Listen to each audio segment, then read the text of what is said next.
ඔබ කොච්චර පාඩම් කරත් ඔබට මතක හිටින්නේ නැද්ද? එහෙමත් නැත්නම් ඔබගේ දරුවා කොච්චර පාඩම් කරත් දරුවාට මතක ශක්තිය අඩු වෙලාද? මතක හිටින්නේම නැති වෙලාද? එහෙමනම් මේ වීඩියෝ එක ඔයා බලන්න සරස්වතී මෑණියන්ගේ පිහිට ලබා මතක ශක්තිය වර්ධනය කරගන්න පුළුවන් සරස්වතී මන්ත්‍ර කිහිපයක් අද මම ඔයාලට මේ වීඩියෝ එකෙන් කියලා දෙනවා. ඒ විතරක් නෙමෙයි. ඔයාට විභාග ජය අත් කරගන්න පුළුවන් මන්ත්‍රයකුත් මම මේ වීඩියෝ එකෙන් කියලා දෙනවා. ඉතින් මේ මන්ත්‍ර ඊටම සත්‍ය සහ ඊටම බලගත් රහස්‍යගත මන්ත්‍ර කිහිපයක්. ඉතින් මේ වීඩියෝ එක ඔයාට හරි ඔයාගේ දරුවෙකුට හරි වටිනවා කියලා හිතනවා නම් විතරක් මේ වීඩියෝ එක නරඹන්න. නැත්තම් මේ වීඩියෝ එක දැන්ම බලන්න නවත්තන්න. ඔයා මේ වීඩියෝ එක බලනවා නම් මුල ඉඳලා අවසානයේ දක්වා ස්කිප් නොකර අනිවාර්යයෙන්ම නරඹන්න. මොකද වටිනා තොරතුරු ඔබට මගහැරෙන්න පුළුවන්. ඒක නිසා අනිවාර්යයෙන්ම ස්කිප් නොකර අනිවාර්යයෙන් බලන්න. එහෙමනම් වැඩි කතා නැතුව අපි වීඩියෝ එකට යමු.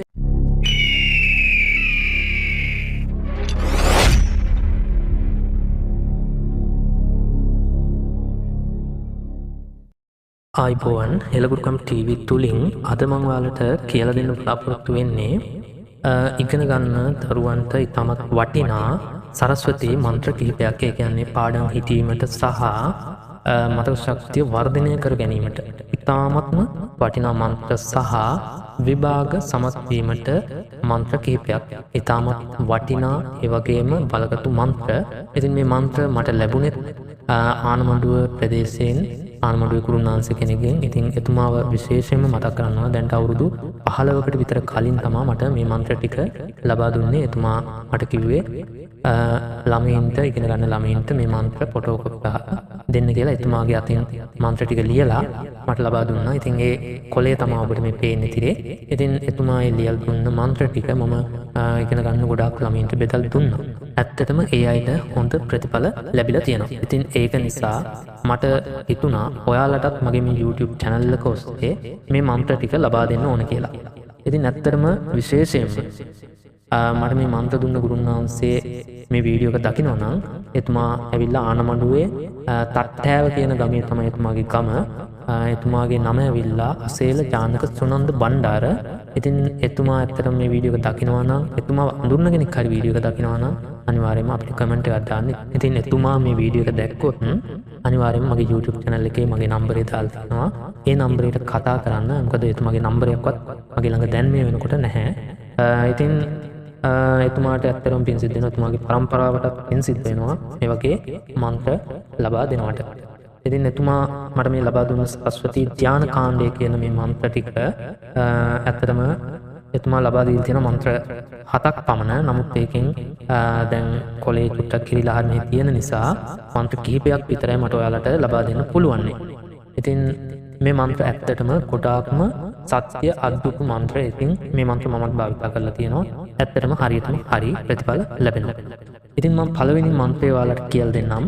පළවෙනි මන්ත්‍රය තමයි ඕං කාලී බන්ද වර කාලී බන්ද ඔඩ්ඩි කාලී බන්ද සතර කුමාරී බන්ද මෙර සතරින් බන්ද ඉරු දෙවියෝ දිව අගට බන්ද සඳ දෙවියෝ දිව මුලට බන්ද කාලී උගුරට බන්ද සරස්වතී මුඛයට බන්ද අදත් මාගේ ශාස්ත්‍රයට ඝන දෙවියෝ බන්ද බන්ද වරවර ඒස්වාහක්. ඔන්න ඕකයි මන්ත්‍රය.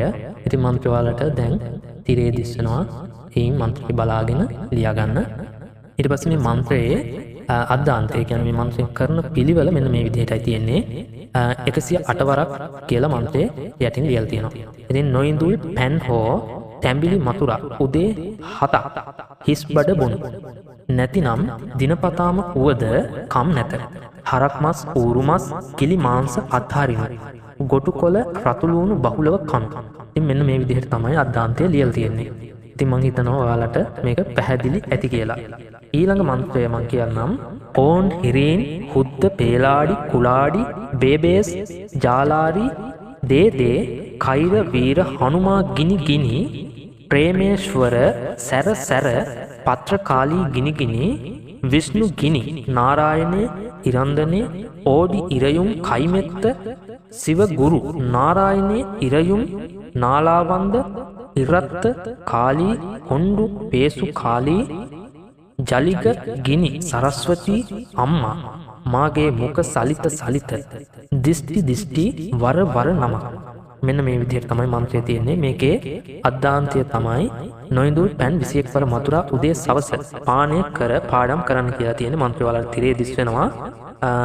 ඉතින් මේ මන්ත්‍රය එයාගෙන මේ කිව්ව විදිහට භාවිතා කරන්න ඇත්තටම හොඳ ප්‍රතිඵල ඔයාලට ලබා ගන්න පුළුවන්. ඊළඟ සරස්වති මන්ත්‍රය තමයි ඕම් නමෝ සරස්වති නාම් සත්‍ය බගනී විජ්ජාව මාකරේ බන්දාමි එං එං සීග්‍ර ධාරණී පක්ෂි රාජා හනුමන්තා ඉෂ්ට දේවී නමස්තු නමක් නමෝ යානික්කිඩායි ගුරු වේනික්කිඩායි හනුමන්තා ආමන්දවායි මෙමා ළඟ සිරි සිරි වැඩි වැඩි සිතු දේ සිද්ධ වේවා කී දේශ තාදර භරන්තු නමෝ සුලභ ධාරණී ඒ ස්වාහා නමෝ මුඛ ධාරණී ඒ ස්වාහා නමෝ දිව ධාරණී ඒ ස්වාහා නමෝ සිහි කාරණී ඒහි ඒ ස්වාහා. ඔන්න ඔය විදිහට තමයි මන්ත්‍රය තියෙන්නේ. මන්ත්‍රය ඔයාලට මන් තිරේ දාලා තියෙනවා. ඒක බලලා ලියා ගන්න. මෙහි අද්දාන්තය මෙන්න මේ විදිහටයි තියෙන්නේ. පිරිසිදු වතුරු වීදුරුවක් ගෙන එයට පිච්චමල් කිහිපයක් දමා මන්ත්‍රයෙන් 21 වර මතුරා හිස් බඩ වී පිච්චමලක් පපුවට සිටිනසේ පැලඳ යන්න විභාගයටයි කියලා තියෙනවා. හරිද? ඉතින් මේක ඇවිල්ලා විභාග ආදියට යනකොට කරන්න ඕන බුරුකමක්. ඉතින් ඇත්තටම මේවා කරලා බලන්න හරියටම හරියනවා. ඒ වගේම ඊළඟ මන්ත්‍රය මම කියන්නම්. මේ මන්ත්‍රය ඇවිල්ලා පාඩම් හිතීමට සරස්වතී මහාදේවී වීණා පුස්තක ධාරණී හංස වාහිනී සමා යුත්තේ විද්‍යාදානං කුරු මම සරස්වතී නමක් මයිහං වරදේව කාම රූපිනී විද්‍යාරම්හං කරිස්සාමේ සරස්වතී නමක් තුමේ. ඉතින් මේ මන්ත්‍රය ඇත්තටම හරියටම හරි මන්ත්‍රයක්. මොකද මම මේ මන්ත්‍රය භාවිතා කරලා තියෙන නිසා මම කියන්නේ මේක අපේ පරම්පරාවෙම මේ මන්ත්‍රය මට ලැබිලා තියෙනවා. අපි මුලින්ම මන්ත්‍ර පාඩම් කරනකොට ඒක නිසා මේ මන්ත්‍රය මම පාවිච්චි කරපු අද්දුටු මන්ත්‍රයක්. ඒක නිසා බය නැතුව මේ මන්ත්‍රය පාඩම් කරලා මේ විදිහට කරගන්න. මේ මන්ත්‍රය මම ඔයාලට තිරේ දානවා. ඒ තියෙන විදිහ ලියා ගන්න. ඉතින් මේ මන්ත්‍රයේ අද්දාන්තය මෙන්න මේ විදිහටයි තියෙන්නේ. පොත අතටගෙන ඉහත ධානය 3 වරක් කියා වැඳ පාඩම් කරනවා. මේක 3 වරක් හෝ 7 වරක් කියන්න. මම නම් 7 වරක් කියලා තියෙනවා. ඒක නිසා මගේ අත්දැකීම 7 වරයි. ඔයාලා කැමති විදිහට කරන්න. ඊට පස්සේ මේකේ තියෙන්නේ වැඩිහිටි අයටද බ්‍රහ්මචාරීව භාවිතයෙන් උසස් ප්‍රතිඵල ලැබේ. ඉතින් මේක වැඩිහිටි අයටත් පාවිච්චි කරන්න පුළුවන්. තාමත් හොඳ මන්ත්‍රයක්. ඉස්සලම් මේක කරනකොට පොත අතට අරගෙන, ඒ කියන්නේ ඉස්සලම් පොත 3 පාරක් වැඳලා පොත අතට අරගෙන ඊට පස්සේ මේ ධානය කියන්න ඕන. මේ මන්ත්‍රය කියන්න ඕන. සරස්වතී මහාදේවී වීණා පුස්තක ධාරණී හංසවාහිනී සමායුක්තං විද්‍යාදානං කුරු මම සරස්වතී නමක් මයිහං වරදේව කාම රූපිනී විද්‍යාරම්මං කරිස්සාමේ සරස්වතී නමක් තුමේ කියලා මේක 7 පාරක් කියන්න. මම නම් 7 පාරක් කිව්වා. මේකේ අද්දාන්තේ නම් තියෙන්නේ 3 පාරයි කියලා. ඉතින් 3 පාරක් හෝ 7 පාරක් කියලා ඊට පස්සේ පොතට නැවත 7 පාරක් වදින්න ඕන. 7 පාරක් වැඳලිවිලා ඔයා පොත පාඩම් කරන්න ගන්න ෂෝකර්ඩ් ඕනෙම දෙයක් මතක හිටනවා. ඉතින් මේකේදී මාංශ පිළිහිඩු වලින් වළකීම අනිවාර්යයි. හරිද? පිරිසිදු පෑන් උදේ සවස 7 වර මතුරා බොන්න. මූණ සෝදන්න. 3 මසක් නොකඩවා භාවිතා කිරීමෙන් සුරගුරු පරයා ධාරණ ශක්තිය මිහිරි කටහඬක්ද ලැබේ. ඉතින් මේක ඉතාමත් හොඳ මන්ත්‍රයක්. කරලා බලන්න. මමත් අද්දුටු නිසා මම කියන්නේ මේක ඔයාලගේ දරුවෝ ඉන්නවනම් ඉගෙන ගන්න. ඒ දරුවන්ට මන්ත්‍රය හිමිහිට පාඩම් කරවලා ඊට පස්සේ මේක කරන්න ඕන පිළිවෙල කියලා දෙන්න. ඇත්තටම මේකේ හොඳ ප්‍රතිඵල ඔයාලට ලබා ගන්න පුළුවන්. ඉතින් ඔයාලට මේ මන්ත්‍ර ගැන යම් කිසි ගැටලුවක් තියෙනවා නම් කමෙන්ට් එකක් දාන්න. එතකොට මම මේකේ විස්තර පැහැදිලි කිරීම කරන්නම්. ඒ වගේම අපේ මේ වීඩියෝ එක හොඳයි නම් අනිවාර්යෙන් ලයික් එකක් දාන්න. තවත් අයට බලන්න ෂෙයා කරන්න. අවසාන මොහොතේ මතක් කරන්න ඕන මේ මන්ත්‍ර ලබා දුන්න ඒ අසේල ජානක සුනන්ද බණ්ඩාර කියන ගුරුනාන්සේට ගොඩාක් පින් සිද්ධ වෙනවා. ඉතින් එතුමා ආනමඩුවේ කෙනෙක්. ඉතින් ඇත්තටම එතුමාගේ පරම්පරාවෙන් ලැබිච්ච දෙයක් තමයි එතුමා මේ විදිහට ඉගෙන ගන්න අයට පිහිටක් විදිහට එතුමා මේ දේ මට ලියලා දුන්නේ. මේක ඉගෙන ගන්න දරුවන්ට ෆොටෝ කොපි ගහලා බෙදලා දෙන්න කියලා. ඉතින් ඒක නිසා දැන් අවුරුදු 10කට විතර කලින් 10කට නෙවෙයි 15කට විතර කලින් දුන්න මන්ත්‍ර ටිකක් මේ. ඉතින් මේ මන්ත්‍ර ටික මට හිතුණා YouTube channel එක ඔස්සේ කෙනෙකුට වටී ඒ නිසා මේක දාන්න ඕන කියලා. ඉතින් ඔයාලට වටිනවා කියලා හිතනවා නම් මේවා ලියලා තියාගෙන තමන්ගේ ප්‍රයෝජනෙට අරගන්න. එහෙමනම් අපේ YouTube channel එකේ ඉතාමත් වටිනා බුද්ධ මන්ත්‍ර වලින් කරන්න පුළුවන්.